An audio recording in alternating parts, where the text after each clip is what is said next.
Ndugu zangu nisikilize.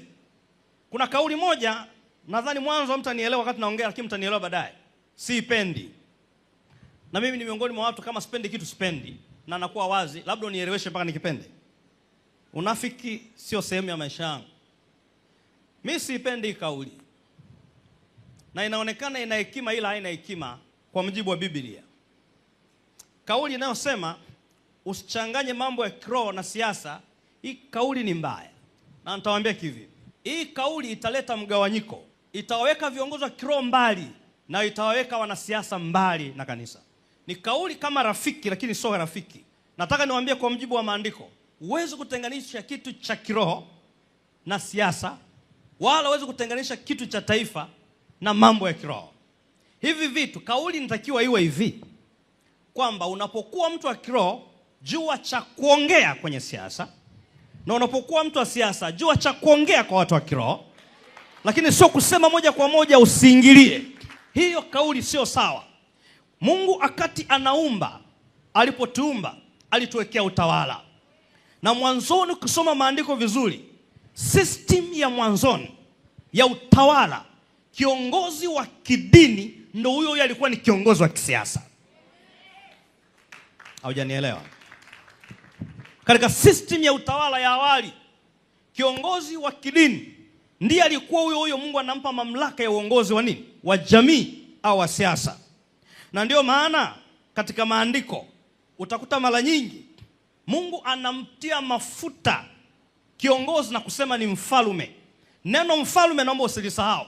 Tutaliangalia kwenye Biblia mojawapo Kiingereza, palipo neno mfalme Biblia inasema government. So Mungu alikuwa anamuita mfalme, anamwekea mafuta kuwa kiongozi wa kisiasa au kiongozi wa kiserikali, alafu anamfanya pia kuwa kiongozi wa kiroho.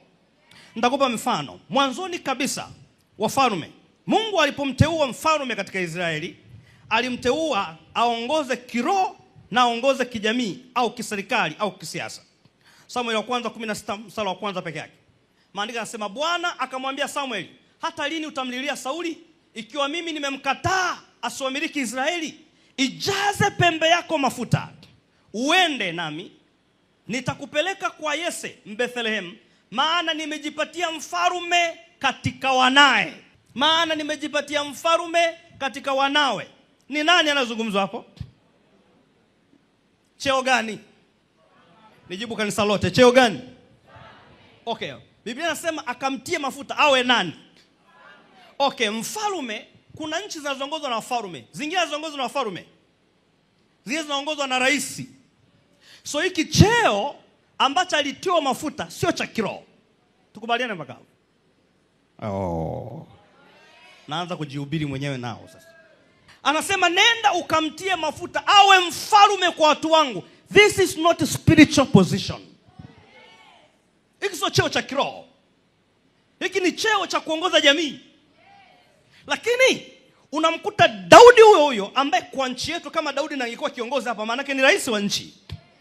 Unamkuta Daudi huyo ambaye alikuwa ni kiongozi wa jamii kama mfalme, maandiko mengine yanamueleza ni prophet, ni nabii.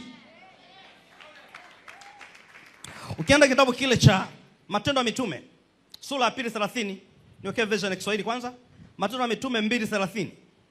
Hebu muangalie Daudi. Hapa zinazungumzwa habari za Daudi. Okay? Basi kwa kuwa ni nabii, kwa kuwa ni nani? Nabii. Basi kwa kuwa ni nabii, alijua ya kuwa Mungu amemwapia kwa kiapo ya kwamba katika uzao wa viuno vyake atamketisha mmoja katika kiti chake cha enzi. Now, hapo huwezi kuona jina Daudi, twende kwenye God's Word Translation. Kwenye God's Word Translation inasema hivi, David was a prophet. Is that a king? Is he say David was a king? No. David was a prophet and knew that God has promised with an oath that he would place one of David's descendants on his throne. Kwamba Daudi alikuwa ni nabii. Huku Samuel inatuambia Daudi alikuwa ni mfalme. Je, andiko hilo limekosea? No. Alikuwa akisimama kwa watu wa Mungu. He is a prophet. Akienda kwenye jamii ni mfalme wao. So there is no any way tunaweza kutenganisha jamii au uongozi wa jamii na uongozi wa kiroho. Wanatengana tu kwenye majukumu, lakini lazima wakae pamoja, lazima waketi pamoja kama walivyo viongozi wetu walivyokuja hapa. Hii ndio inayopendeza na taifa lazima itasonga mbele.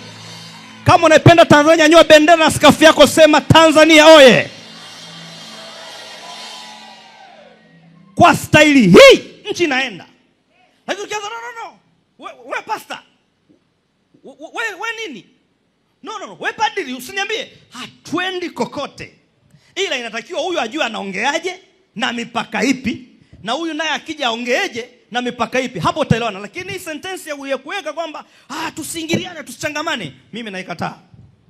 Watu wa Mungu. Naongea na Watanzania wanaoipenda Tanzania, vigelegele na makofi humu ndani.